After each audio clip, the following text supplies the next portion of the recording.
Hello, and welcome to Maggie's Kitchen and my very first ever podcast. My name is Maggie McCreath, and I wrote the book 52 Weeks of Cookies. I would like to start by thanking Melissa's Produce for this amazing opportunity and Familius Publishing for all their support in getting my book published. We will be baking 2 cookie recipes out of 52 weeks today, but first I want to tell you a little bit about the book. 52 Weeks is partially a cookbook that contains 52 cookie recipes, but it's also a memoir that tells the story of how I survived my son's second deployment to Iraq in 2007-2008 during the surge. My son was 82nd Airborne Infantry at the time, and he and his battalion were sent to Iraq to be the surge. That meant they were the tip of the spear. They were the ones kicking down doors and confronting bad guys on a daily basis. Essentially, they were the Western Front of the War on Terror at the time. To put it mildly, it was an unbelievably stressful time for me, and I really don't handle stress that well. I think my kids would attest to that.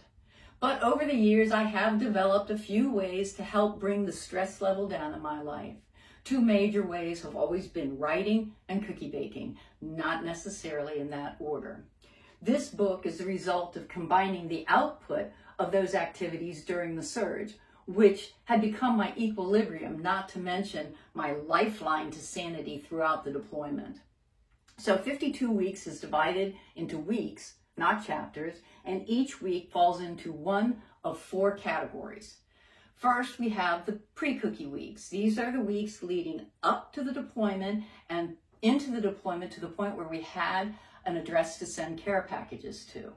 Then you have the cookie weeks. These are the weeks where we had an address and I would pack up a care package every week and send it to my son. Each care package would contain a homemade cookie recipe that I had invented specifically for that care package. The recipe for the cookie follows the week in which it was sent throughout the book. Then there are the post-cookie weeks. It was that time of the deployment where we knew the guys were going to be coming home soon, but we weren't quite sure when. So the Army would set a date and say no care packages past this date because they didn't want soldiers going this way and care packages going that way, and the 2 would never find each other again. And then there were the R&R weeks that fell somewhere mid-deployment. Now, despite the time frame of this book and my unbelievable anxiety throughout the whole affair, this is generally not a heavy book. Mind you, there are heavy parts to the book that I can't get through to this day without a bottle of wine and a box of Kleenex to see me through. But there are lighter weeks as well. And in fact, some weeks might even be considered funny. In my family and in my life, we've always believed that laughter is the best medicine and the best way to get through any difficult situation. So this is a spiel that I give when I'm doing a book talk, after which I read a couple of weeks and take a couple of questions. But today is different. Today, we're going to bake some cookies. So, the first cookies we're going to be making today are banana nut dreams. These cookies came about because I was trying to find a way to get quick breads to my son without the bread spoiling before my son had a chance to eat them. These are my attempt at that.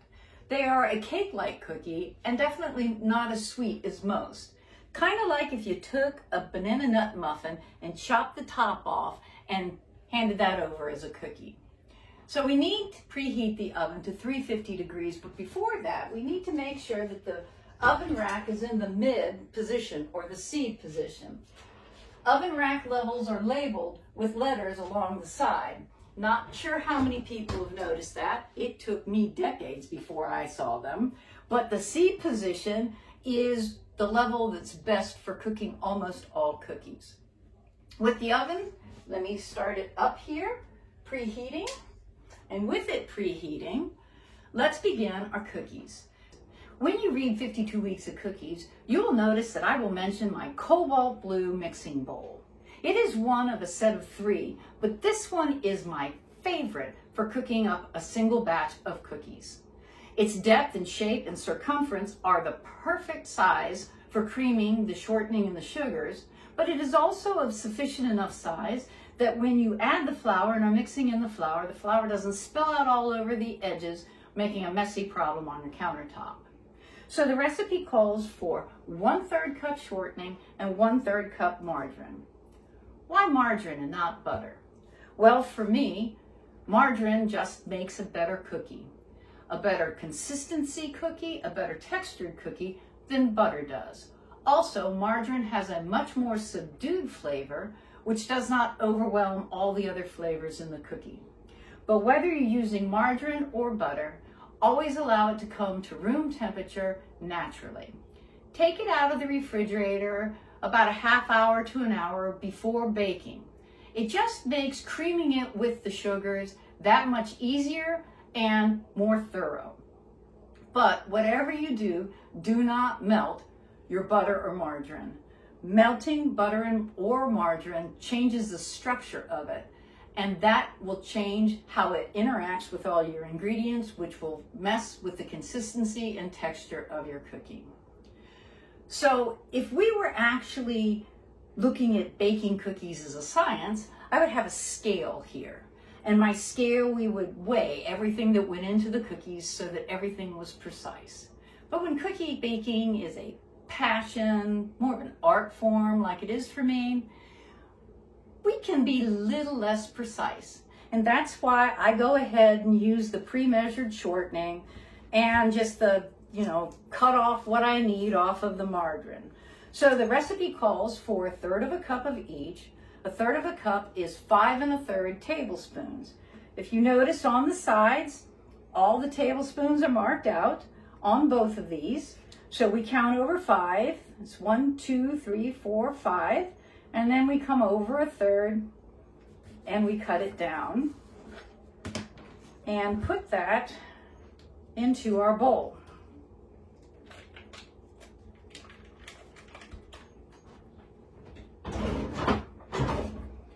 And then we do the same thing with the margarine. 1, 2, 3, 4, 5, and 1/3.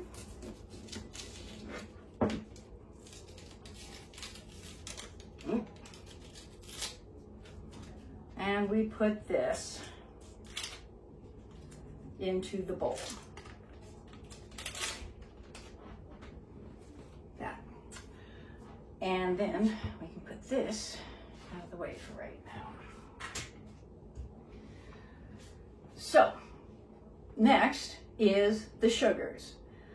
Brown sugar is a less refined sugar than granulated sugar, and in small amounts will add a richer flavor to the cookie. This recipe calls for 1/4 cup of brown sugar, so not enough to really change the consistency of the cookie, but enough to give the cookie a richer flavor. No matter the amount of brown sugar that we're talking about, always make sure when you use brown sugar, you pack it firmly. When you pack brown sugar firmly, it holds the shape of the measuring cup when you put it into the bowl. If it doesn't, then you don't have enough brown sugar into your mixture. So there's our brown sugar. There's also, it calls for 2/3 cup of granulated sugar. So we'll add that right there. Now, next, the recipe calls for 1 teaspoon vanilla. I highly recommend making your own vanilla at home. It's not a quick process, but it is easy, and the natural flavor in cookies is noticeable and delicious. Melissa's Produce offers vanilla beans on their website. So here's a quick procedure to get your homemade vanilla started. First, you will need a clean, sealable bottle. We have the vanilla beans. Then we need bourbon, because that's what you soak the vanilla beans in. And you need a measuring cup, and unless you're really good with pouring, you will need a funnel. Now you begin by taking the vanilla beans and splitting them lengthwise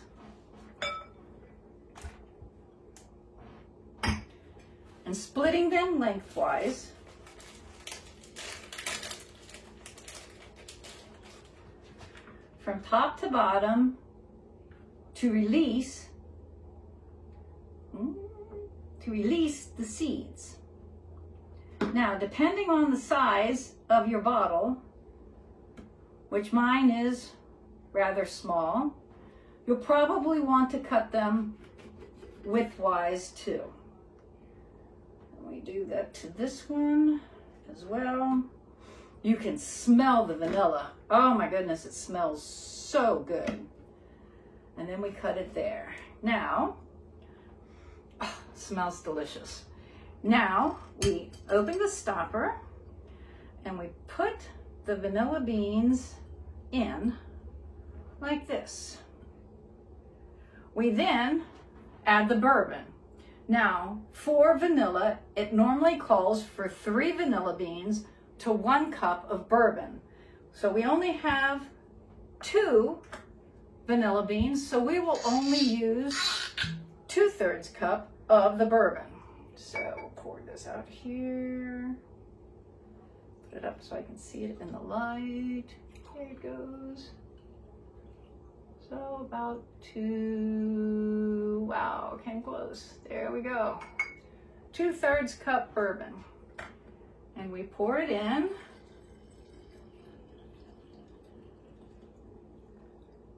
Like that.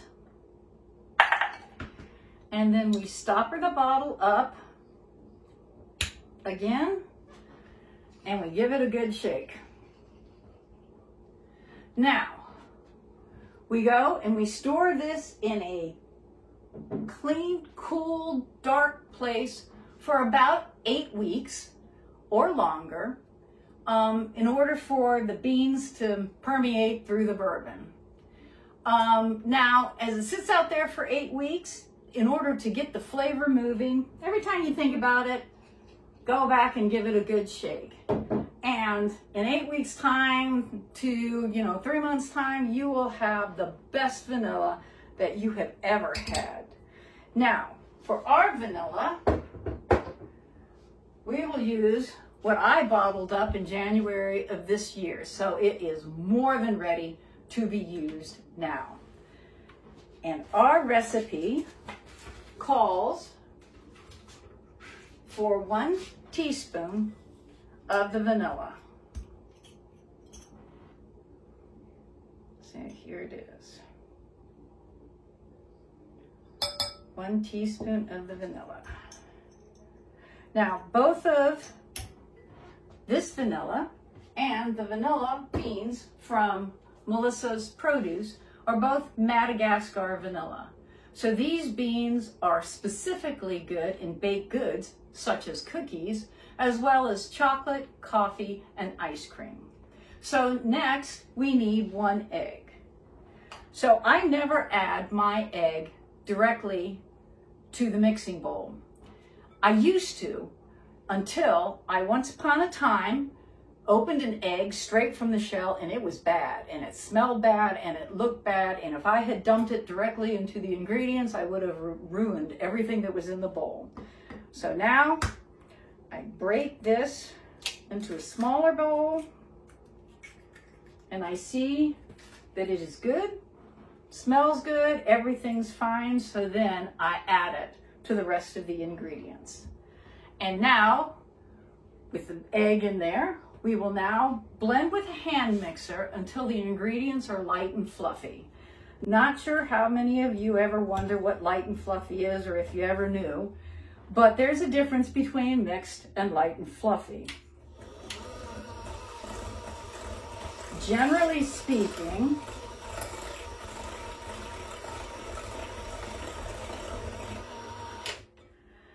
that would be considered mixed.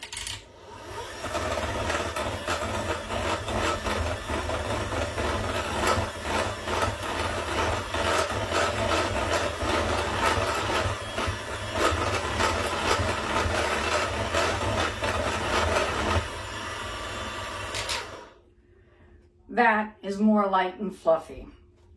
So that will do for now. And now we need the banana and the buttermilk. Melissa's Produce has several types of bananas available on their website, But for these cookies, regular old bananas, slightly overripe, are best, medium-sized. The banana we have is a little large, so we will not use all of it. And the banana and buttermilk can be pre-mixed using a blender if you think that the banana isn't ripe enough. But this banana is plenty ripe, so we will just be cutting it up and adding it directly into the bowl. So we just need this, and maybe about, I don't know, that size is good for a medium banana. We'll put that back over there and split it. Bring the bowl over and take it all apart. And see, it's just soft. It's not bruised or anything. And then we just cut it into little chunks all the way through. It will mix up fine with the mixer. And then we add the buttermilk, 1/4 cup buttermilk. All right, let me just take our spoon, make sure we get it all out. All right, put that over here. And then we mix with the mixer until thoroughly blended, about a minute or so.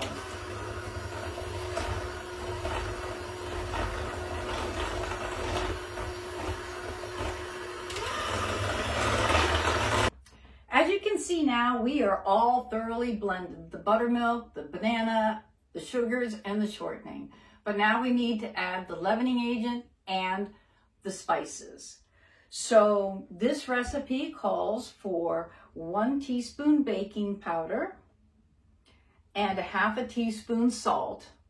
Now, if you wish less cake-like cookies, I would adjust the baking powder to 1/2 teaspoon and then add 1/2 teaspoon of baking soda. I would also add another 1/4 cup of packed light brown sugar. Now for the spices. Like vanilla, fresh spices are so much better than store-bought. Melissa's Produce sells several fresh spices on their website. I am using their cannella in our recipe today. Cannella is another form of cinnamon stick, slightly thinner and much easier to grind up into a cinnamon powder than some of the thicker ones that you use for like a drink stirrers and such. How I chose to grind up my cinnamon was with a nutmeg grinder that I inherited from my mom. I then went online and found out that if you buy a cheap old coffee grinder, I don't drink coffee, so I didn't buy one. It would have been so much easier to use a cannella stick in there to make your ground cinnamon. But I used the nutmeg grinder. I cut the cannella sticks in 1/2 inch little segments, and I fed them into the center of the nutmeg grinder and twisted it around until I ended up with my teaspoonful of cinnamon, which I have here. Now, for all the big chunks that came through, because when you're using a nutmeg grinder, it's not the best for cinnamon, you can also use a mortar and pestle to grind out all the bigger chunks to make them, thin enough and fine enough so that you can just feed them into your cookie dough. I would highly recommend being very careful of the larger sizes, because this is tree bark. That's what cinnamon is made from, is tree bark. So you don't want the little chunks too big. But I think I came up with a very nice powder, and I will now add that to that's my teaspoon, add that to our dough. Plus, it calls for a 1/4 cup of ground cloves, of which I just bought the store-bought type. I found out today that coffee grinder will do cloves as well. And then for the nutmeg, which I already have one loaded in here, for this you just twist it around several times. And what you end up with is fresh nutmeg. And that's about 1/4 teaspoon. as you can see there, and we'll add that as well. Now we will mix again until thoroughly blended.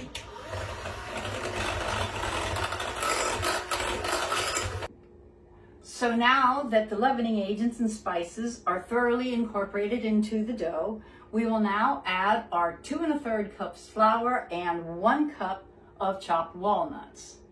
Now, when measuring the flour, I always suggest what I read in a cookbook I received many decades ago, what they called the dipping method. Now, with the dipping method, you take a spoon and you start by loosening up the flour in case it got, packed down or tapped down somehow in the cupboard. And you spoon it into the measuring cup, keeping it as loose as possible until the measuring cup is full. A little bit more in there, and then you level it off with the flat edge of the spoon, but you don't tap it down and you don't pack it. And then you dump it into your bowl. And then we do that again, loosening up the flour to make sure it's loose, and doing a second. It's getting a little bit feeling like it's packed down. I mean, it settles when it's in the cupboard, so you want to be careful because too much flour will ruin the consistency and texture of your cookie. I'm making a bit of a mess here, but there we go. And get it all the way off the flat edge. And then our 1/3 cup.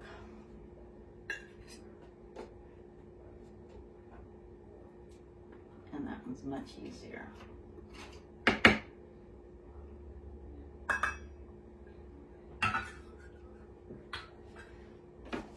Just like that. Now, never, I got the mixer here, but never incorporate the flour into the dough with a mixer. A mixer will put way too much air into the cookie dough, and that will affect the texture of your cookie once baked. Now, all of my recipes say to use a wooden spoon. In reality, I would assume any spoon can do, but I believe a wooden spoon makes the cookie dough better, somehow. I think it's magic.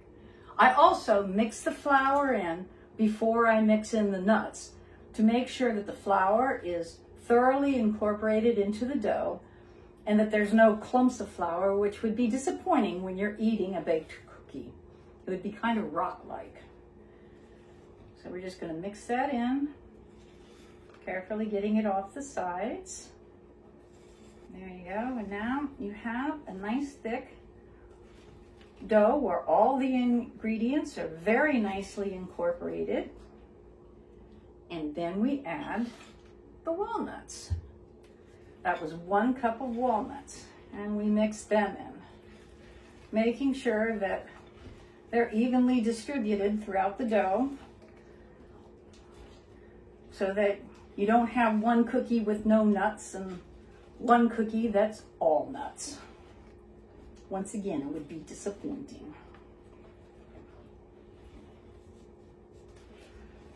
Okay, so now that we have our cookie dough, the next step is to drop the dough onto a cookie sheet. Now, I like to use air bake cookie sheets. They're made with 2 levels of metal and a pocket of air in between.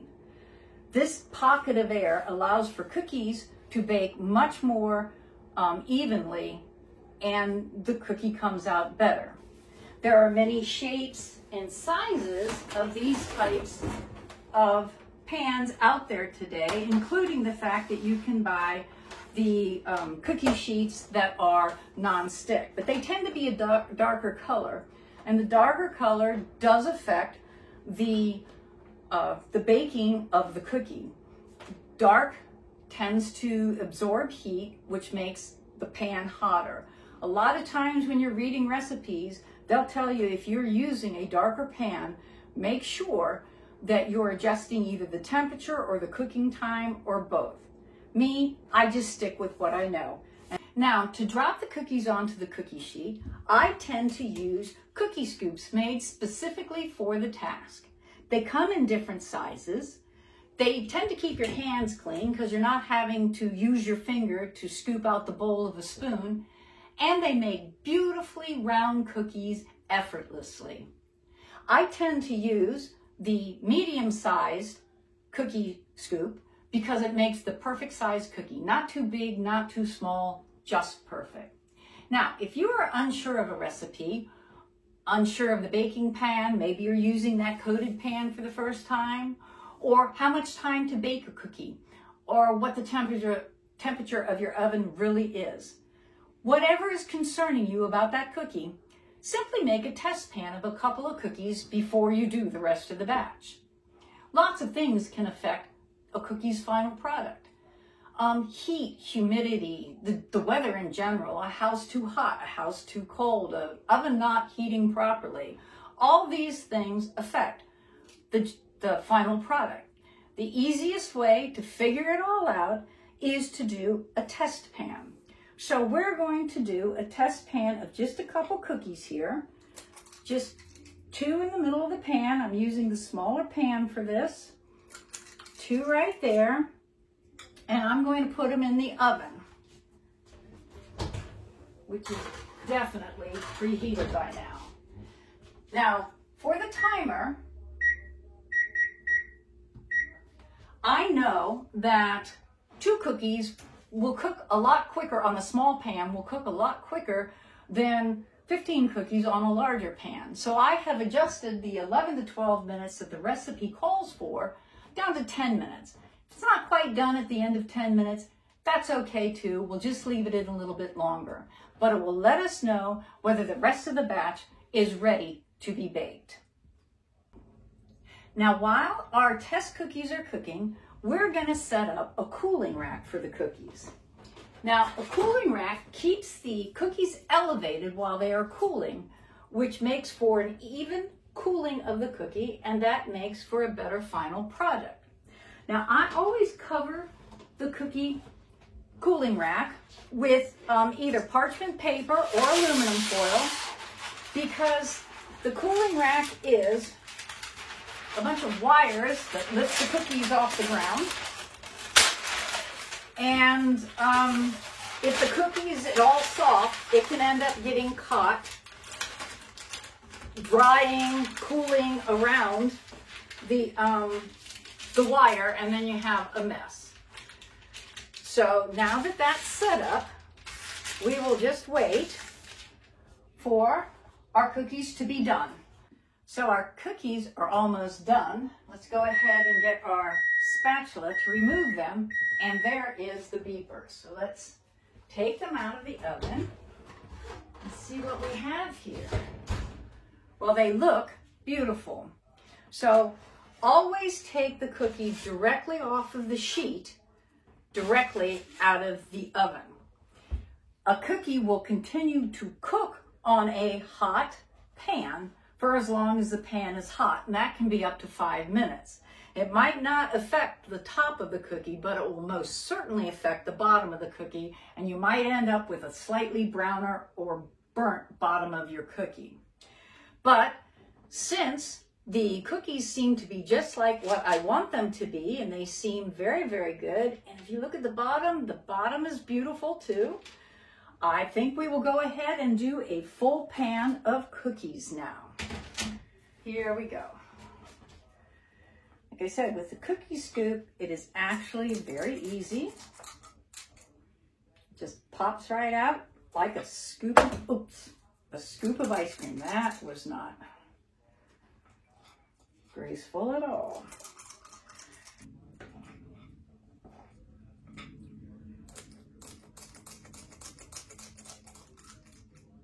And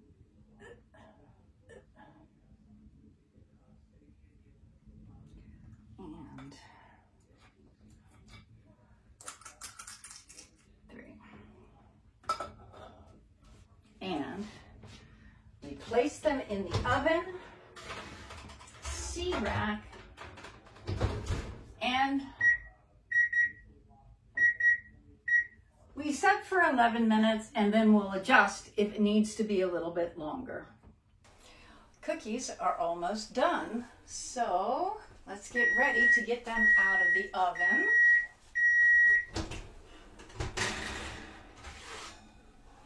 They look excellent.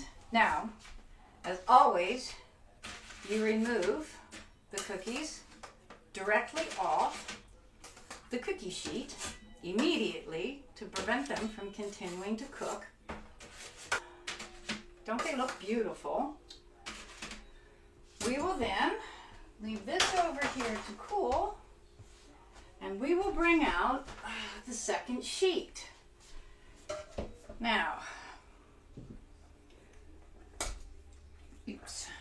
so, once again, the cookies don't spread out a lot because they're cake-like.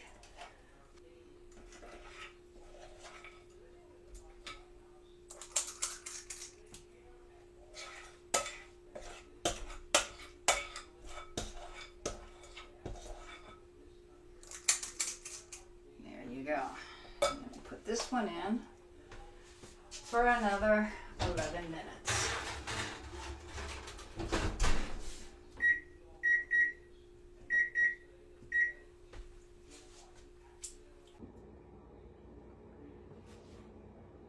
And the bell is getting ready to go off again. Here we go.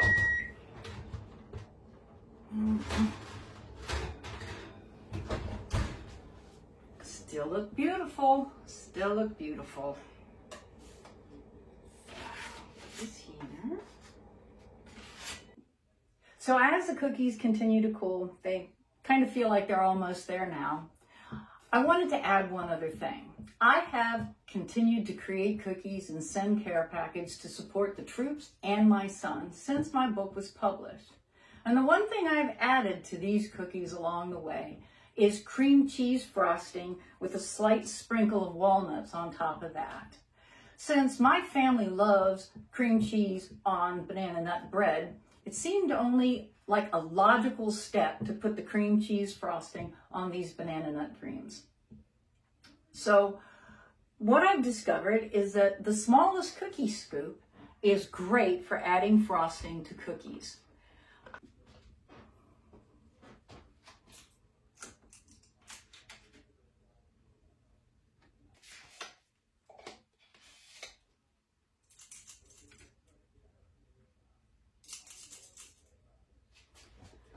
And then we just take a spoon, the back of a spoon, and we just kind of squish it around to make a nice frosting surface.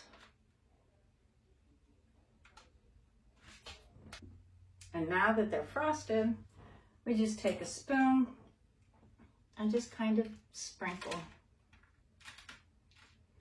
And it goes all over the place, but it's okay.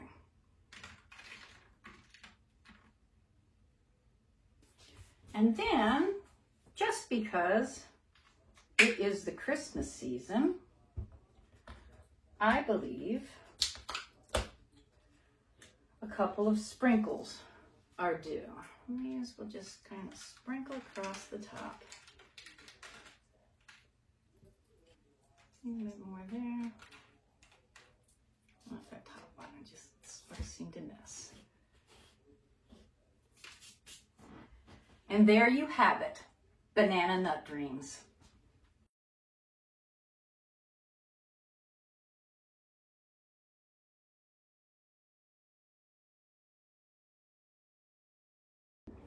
Next, we will be making cranberry macadamia nut oatmeal cookies. Since the previous recipe also baked at 350 degrees, we do not have to worry about preheating the oven. These were invented in the later days of the surge, but since their invention, they have become a holiday favorite. So I thought these cookies were a good choice for today. Once again, we begin with shortening and margarine, 1/2 cup of each. Luckily, a 1/2 cup of margarine is 1 stick. So we just take the whole thing and dump it into our bowl. Now, the pre-measured shortening, a 1/2 cup is half of the pre-measured stick. So it's also marked on there, but often the tablespoon measurements are not quite centered. So it's good to check it out and do your best guess. Once again, this is an art, a passion. We don't have to be that precise. So there's our half a cup, and we put that in as well. Next, we add 3/4 cup of brown sugar. As you can see, the 1/4 and the half cup, and they are definitely holding their shape. So we put those in right there. And then it calls for 1/3 cup granulated sugar.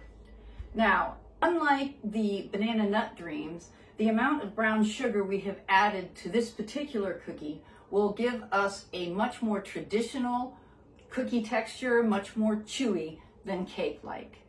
Now, the recipe also calls for 1 teaspoon butternut flavoring, but I like to reduce that just a little bit, maybe just 3/4 of a teaspoon, and then add a half a teaspoon of my homemade vanilla. The homemade vanilla really just makes the flavor of the oatmeal pop. So there's that, and then we'll put the back on, and then we'll use the vanilla. And I like to add like about a half a teaspoon of the homemade vanilla. And then we stopper it back up again. Then our recipe calls for our egg.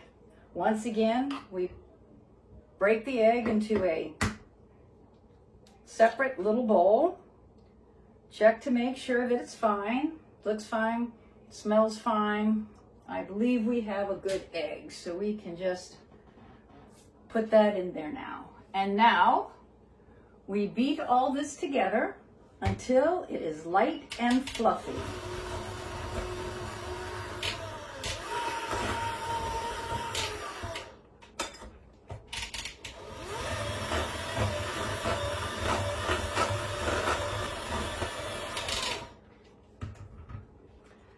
All right. Now it comes for the leavening agent, and the spices. So we begin with a teaspoon of baking soda this time, and a half a teaspoon of salt again. And this recipe calls for 1/2 teaspoon of nutmeg. So we will half a teaspoonful, look at that, in no time. So here's our half a teaspoon. That's just about totally a half a teaspoon. So we're gonna go ahead and use it all. Once again, this is an art form. Doesn't have to be quite so precise. And then we mix again with the blender until it's all blended together. That was about a minute. Now, from now on in the recipe, we will be using our wooden spoon for the flour and the rest of it. So we're just going to kind of let the beaters clean themselves a little bit, and that'll be fine. So put that over there. Now we're going to be adding the flour and the oatmeal. Now the flour and the oatmeal can be added together because they're really both grains, so they will mix equally well together. We are once again going to do our dipping method. We need 1 3/4 cups of flour. So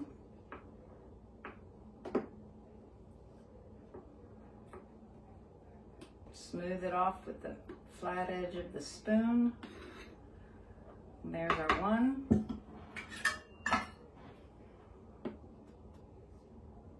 And here we've got our half.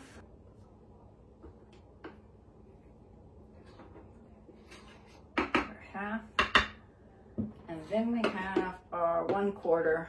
All that equals 1 3/4.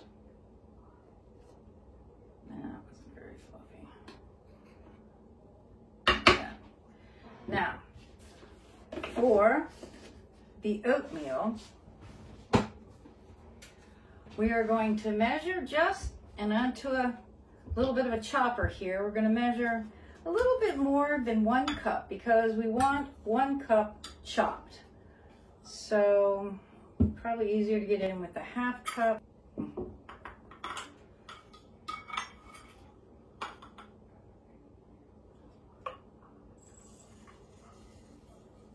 There's 1.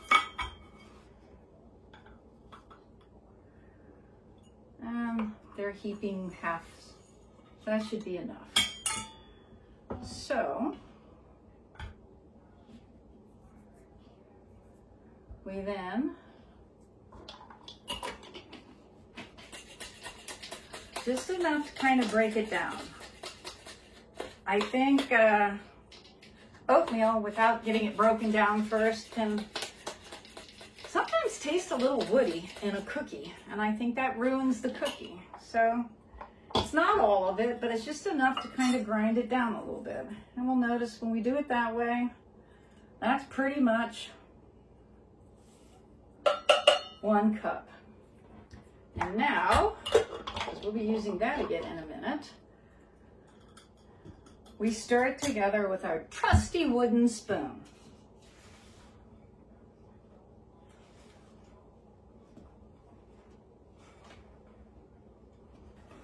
Every bit of the dough is thoroughly incorporated with every ingredient, and that's what we need.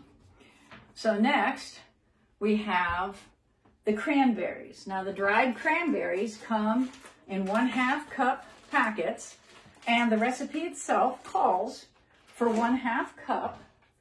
So we will just dump the whole package in there. Oh, don't they look lovely? Absolutely lovely. There we go. And then we need a 1/2 cup of chopped macadamia nuts. Now, these packages contain a little bit more than a 1/2 cup, but once we chop them down, we might find that that's exactly what we need. So we will now use our chopper once again. There we go. And we will put these in here.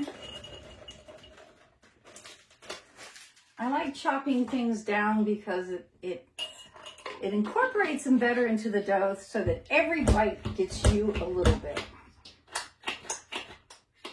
That looks like just about a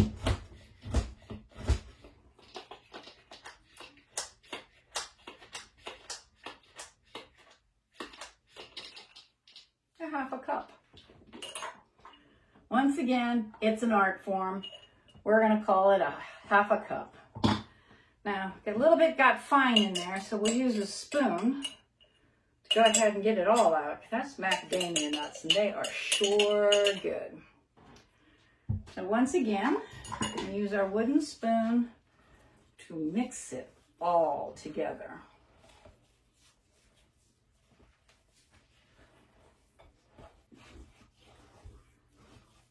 Now that is looking pretty well mixed at this point. So I believe that we are ready for our test cookie pan. We are almost ready for the bell to sound. Just a few more minutes. We will get our handy mitt and we will take the cookies out. Well, they look quite beautiful. Once again, we'll remove them from the pan immediately. I don't think there's an issue with those cookies.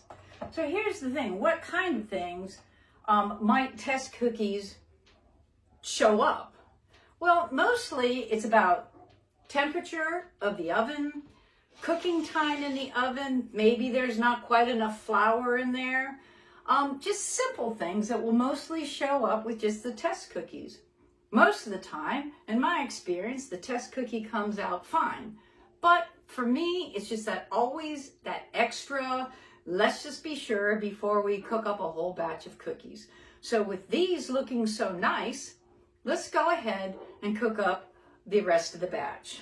And we'll get out our big pan here. And start filling it up.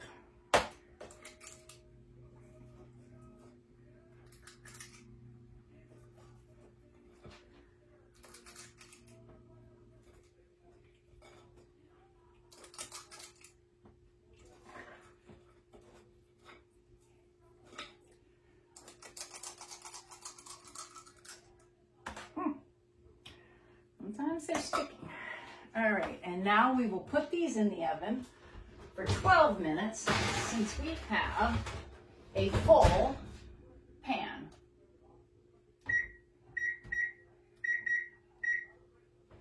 And once again, now we wait.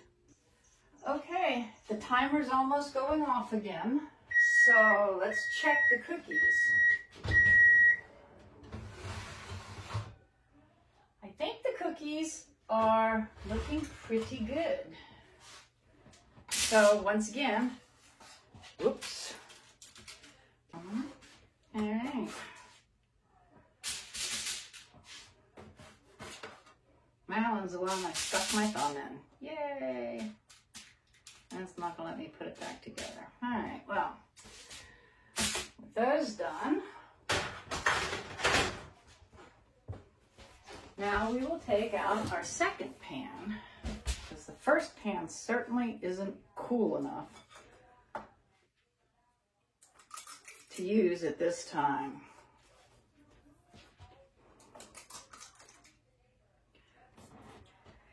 Now, because we still have cookie dough left, I think we're going to bring out our test cookie sheet, since they both will fit on the C rack level.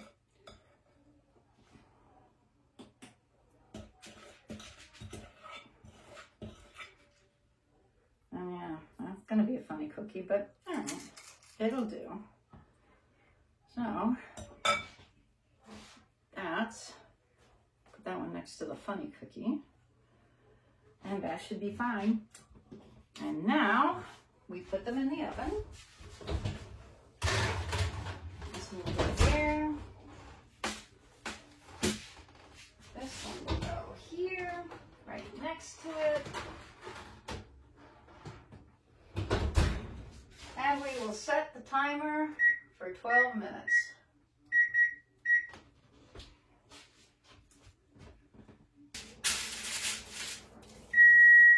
And now we're ready to check again.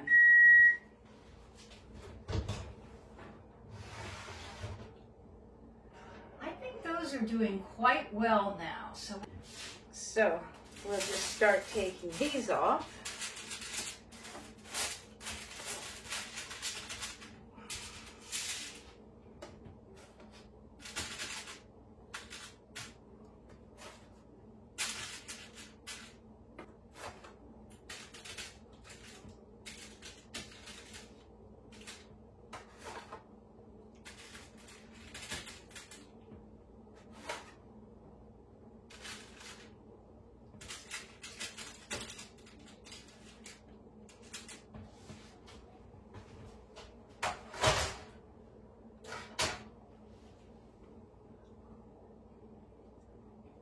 And we turned off the oven,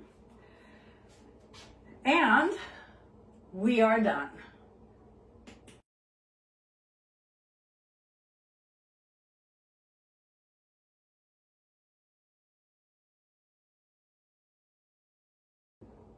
Now that the cookies are baked, let's just spend a couple minutes here at the end of it to talk about storing the cookies, giving the cookies as a gift, or even sending the cookies overseas in the mail. The key to any of this is an airtight container. I'm not a fan of adding things into the container with the cookies, like a piece of bread, like some will suggest, because whatever you add to the container, the cookies will absorb the taste. It will change the taste of the cookies, and I'm just not a fan of that. When giving as a gift, choose a festive container. something that fits the season that you are in. These containers are relatively airtight, and they will keep cookies fresh for an admirable amount of time if you're giving them as a gift, so that people don't have to worry about eating them right away. If you are trying to send cookies overseas or to a troop that's serving in a foreign land, never underestimate the value of just a store brand plastic container. These things are great. These cookies were from a previous batch that I cooked. You tape them with packing tape to make sure that they don't pop open during shipping. You burp the air out of it before you tape it. And these cookies will last a couple of weeks until whoever you're sending them to gets around to getting to their mail bin and taking them out and enjoying them. So that is it for me for today. I hope you enjoyed watching as much as I enjoyed doing this. I wish you all a blessed holiday season, and until next time, happy baking.